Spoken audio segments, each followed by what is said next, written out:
Oi, turma, do livro Transformados pelos Desafios, Ronel Álvares Barbosa, no capítulo 24, Chico, Amor, Caridade, Xavier.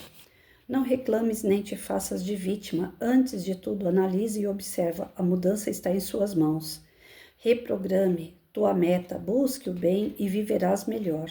Chico Xavier. Dedicaremos esse capítulo ao ser amado Francisco Cândido Xavier, o homem que passou desde criança até 92 anos por todos os tipos de provações, desafios e obstáculos, sempre trabalhando em função do próximo. Toda vez que a justiça divina nos procura para acerto de contas, se nos encontra trabalhando em benefício dos outros, manda a misericórdia divina que a cobrança seja suspensa por tempo indeterminado. Chico Xavier. Uma das grandes pontes em favor de nossas deficiências morais está, sem dúvida, em termos a consciência de que a nossa dor não é maior do que a dor do próximo, que nosso sofrimento é passageiro, não é para sempre, que muitos outros sofrem, alguns calados, outros resignados e outros já trabalhando na certeza de amenizar não só a dor do próximo, mas com certeza a sua própria. Chico foi este homem que por onde pisou, por onde passou, deixava seu perfume no ar, não desperdiçando jamais seu tempo tão precioso. Entendia que estamos todos aqui para servir e não para sermos servidos, como Jesus nos ensinou. Já passou da hora de entendermos que somos todos meros viajantes nesse planeta chamado Terra, que ninguém irá ficar para semente, que todos nós iremos retornar ao Pai um dia. Portanto, não desperdicemos um minuto sequer olhando simplesmente para os nossos problemas e esquecendo tudo ao nosso redor, todas as oportunidades que Deus nos convida diariamente a executar em favor dos nossos irmãos menos felizes. Pelo menos uma vez por semana cumprir o dever de dedicar-se à assistência em favor dos irmãos menos felizes, visitando e distribuindo auxílio a enfermos e lares menos aquinhoados. Quem ajuda hoje, amanhã será ajudado. André Luiz. Já se perguntou o que tem feito em benefício de seu irmão? O quanto tem desperdiçado muitas vezes em sua mesa, levando alimentos ao lixo, enquanto muitos ainda têm fome? Ora, pedindo a Deus a solução de seu desafio e simplesmente não lembra de orar pelos que sofrem em hospitais, instituições, asilos e etc. Jesus nos ensinou a amai-vos uns aos outros, como eu vos amei. Chico Xavier foi este homem aqui na Terra, viveu esse sentimento na pele e entendeu que o amor é a presença de Deus em nós mesmos. As boas ações são sempre as melhores preces, pois os atos valem mais que quaisquer palavras.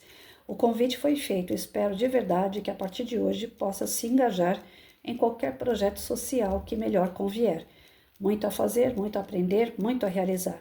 Levante-se daí, convide um amigo e juntos vamos aumentar as fileiras dos servidores de Jesus. Então ele coloca Chico Xavier como um exemplo de caridade, um exemplo de amor ao próximo, né? Um exemplo de alguém que se dedicou até os seus 92 anos ao bem comum, né? De todas as pessoas que circundavam ele, todas as pessoas que procuravam Chico, todas eram atendidas, cada qual à sua maneira. Chico não era um homem que mostrou pra gente que ele vivia para ele, que em algum momento ele pensava somente nele. Pelo contrário, era uma pessoa extremamente caridosa. Então, para nós, é um grande exemplo a ser seguido. Agora, e nós? Que tipo de caridade a gente se propõe a fazer? Nos nossos dias, a gente tem se preocupado com o próximo? A gente tem feito alguma coisa que modifique, que ajude a transformar a vida de alguém? Pois bem, eu não sou exemplo para ninguém não, mas graças a Deus, quando eu faço o evangelho e eu vejo assim que algumas coisas eu já alcancei, eu fico muito feliz, não pelo orgulho, mas simplesmente porque é uma luta danada para você conquistar um pouquinho de moral, para você conquistar um pouquinho de evolução. E aí eu estava fazendo o meu evangelho na segunda-feira, caiu o tema O Homem de Bem. Aí eu olhei os tópicos assim, o que precisa, né, para ser um homem de bem. Eu falei, meu Deus, se tem 50 tópicos, eu tenho 2 feito. Ainda falta muito pela frente, né? E um deles certamente é isso, né? a empatia, tratar o outro como gostaria de ser tratado. Gente, como isso é difícil. Não é fácil, não, não é mole, né? Tem horas que você perde a paciência com o próximo, tem hora que você quer falar um monte, tem hora que você quer ignorar, sumir de perto da pessoa. Então, nós temos os tratamentos com as pessoas geralmente intolerante. A gente não tem muita paciência. E isso é o contrário do homem de bem, do homem caridoso. Então, o homem caridoso ele tem que desenvolver uma série de habilidades de moral, de princípios, né?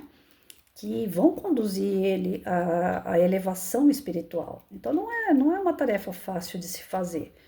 E quando eu iniciei na doutrina espírita, no centro espírita que eu comecei a frequentar, eles tinham trabalho social. A princípio, quando eu entrei, eles faziam, às vezes, excursões para lugares, para conhecer lugares, instituições, ONGs, né? E teve um que realmente marcou demais a minha vida, que foi o passeio para o município, o bairro, eu não sei bem dizer, chama Pirapitingui. E eu acho que é município de Pirapitingui, lá tem um bairro que é só de leproso, né? Só de pessoas doentes com a hanseníase. Muda o nome, mas a doença é a mesma. E ali a gente foi fazer um trabalho de passar nas casas ensinando a fazer evangelho, nos hospitais, a gente foi fazer visita, alguns pediam passe, outros a gente só levava os alimentos ou produtos de higiene. Então, assim, nós fizemos vários trabalhos, às vezes, que a gente ia nesse local. Tanto o material, né, de levar algumas coisas que eles precisavam, como essa parte espiritual, dos passes, do evangelho, da palavra, né? E ali eu me desenvolvi muito com aquele trabalho prático, porque eu falo muito, eu gosto de fazer a leitura e falar bastante, eu até que gosto. Me identifiquei com esse trabalho depois que eu aposentei, que até então eu não gostava de ler. Professora que não gosta de ler, imagina. Mas eu sempre gostei da parte prática, eu gosto de aprender na prática, mão na massa. E essa atividade que o centro fazia é uma atividade assim que você desenvolve tudo o que você precisa nesse campo de entendimento da caridade, né? Que é a caridade material, espiritual, emocional, né? E eu tenho visto isso cada vez menos.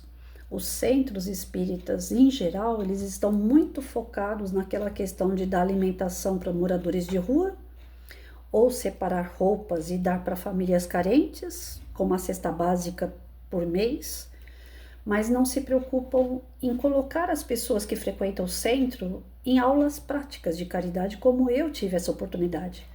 E isso faz uma falta danada, gente.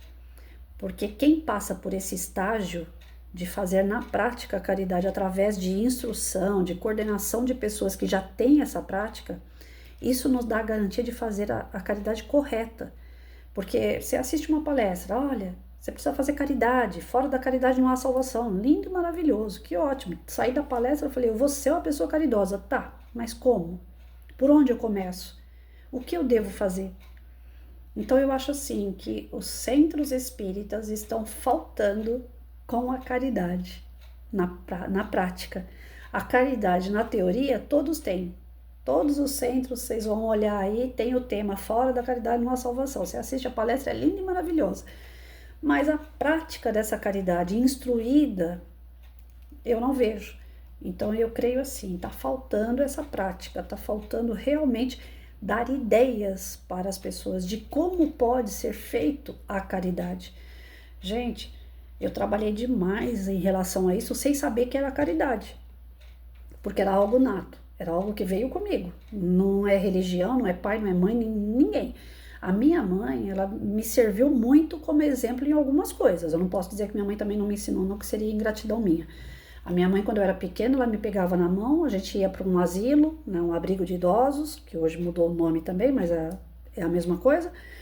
Aí a gente ia no abrigo de idosos, chegava lá, a minha mãe conversava com alguns idosos, então uma gostava de brinquedo, a outra gostava de maquiagem, um outro gostava de chupar bala. E aí minha mãe fazia, né, um rateio com a vizinhança daquelas coisinhas que os idosos gostavam, e ela ia lá naquele abrigo e entregava para eles e sentava um pouquinho lá com eles e conversava. Eu, pequenininha, eu levava uma boneca, ficava brincando perto deles, porque eu não entendia muito do que acontecia, mas eu via minha mãe fazendo esse trabalho.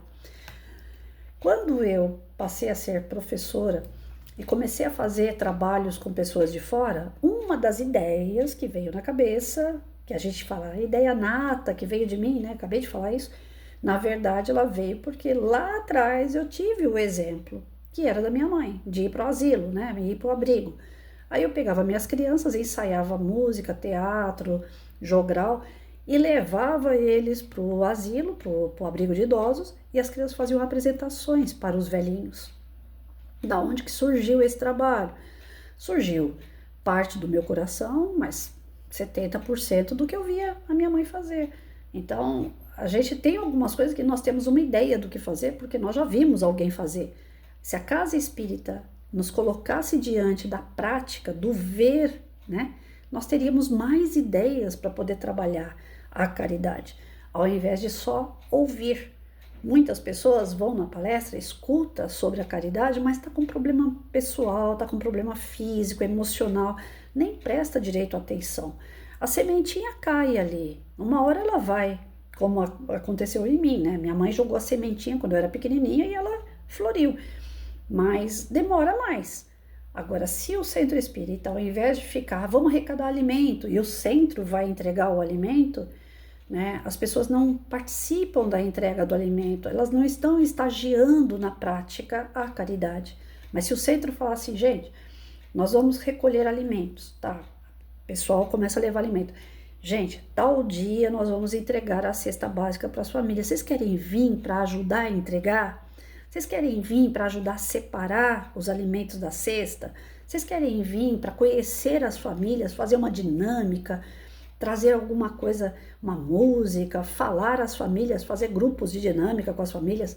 Vamos fazer um trabalho em conjunto com essas famílias? Então, quer dizer, as pessoas que estão assistindo a palestra também vão trabalhar no centro, de uma forma direta ou indireta, né? Mas o fundamental da doutrina é fora da caridade não há salvação. Então, o fundamental é trabalhar essa caridade. Chico Xavier é o maior exemplo de caridade, que ele não parou até os 92 anos.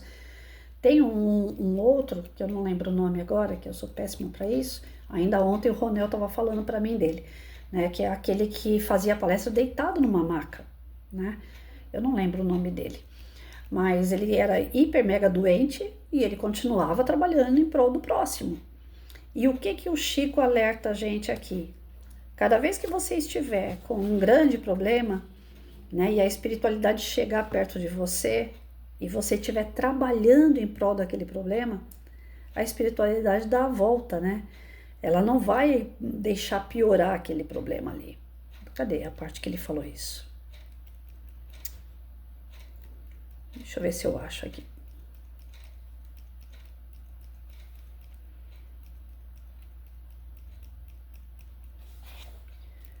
Senão eu vou falar bobagem. Ah, tá aqui, ó. Toda vez que a justiça divina nos procura para acerto de contas, se nos encontra trabalhando em benefício dos outros, manda a misericórdia divina que a cobrança seja suspensa por tempo indeterminado. Aí eu sou exemplo disso. Levanto a mão aqui, levanto as duas mãos. Eu sou exemplo disso. Vieram me cobrar através da poliomielite uma série de coisas ruins que eu fiz. Então, peraí, foi castigo? Não, é consequência dos meus atos, dos meus pensamentos negativos. Eu fiquei doente fisicamente. Então, eles vieram acertar a conta comigo, né? Isso é a misericórdia de Deus limpando o meu espírito, porque eu sujei, eu fiz coisa errada. Só que eu tô com a faca no pescoço. Ó, essa doença te mata em 5 anos, tá? Só que eu já tô com ela há 10 anos. Por que prolongou minha vida aqui então? Porque eu estou trabalhando em prol dos outros. Eu estou sendo útil na seara. Eu venho fazer os estudos, agora eu estou engajando com palestras, eu estou engajando com aulas que eu estou ministrando. Não é a palavra certa, não é essa, porque eu estou estudando junto com eles. Mas eu estou ajudando pessoas e estudando junto com pessoas em curso preparatório. Eu faço os vídeos, né? Eu converso com as pessoas, ajudo pessoas no dia a dia, eu faço as orações, eu faço, né, o trabalhinho de lembrancinha em datas comemorativas para evangelização, de igreja, de centro espírita. Então, eu estou sempre procurando ser ativa dentro da minha possibilidade, que eu tenho as minhas limitações e restrições físicas, ajudar pessoas, né? Eu ajudo familiares, eu ajudo amigos, a gente vira e mexe, faz rateio, junta dinheiro para poder comprar ou pagar alguma coisa que alguém precisa, né? Então, como Deus vê que eu tô agindo em prol do bem, ele falou: não, então deixa essa doidinha aí mesmo, não precisa mandar ela de volta pro plano espiritual, não, porque ela tá sendo útil e ela tá ressarcindo a dívida dela de uma outra forma. De uma forma resignada, de uma forma consciente, tentando a sua reforma íntima, tentando limpar as coisas que ela sujou. Então é isso que funciona. A caridade que a gente pratica, ela é a nossa advogada. Conseguem entender isso? Então, Chico viveu 92 anos, e aí algumas pessoas falam: nossa, mas ele era tão bom, tão caridoso e sofreu tanto. Ele também tinha alguns débitos do passado, por isso que ele teve alguns sofrimentos. Mas nenhum sofrimento do Chico impediu ele de ser um dos maiores médiums, uma das maiores pessoas, personalidades do bem que a gente já conheceu.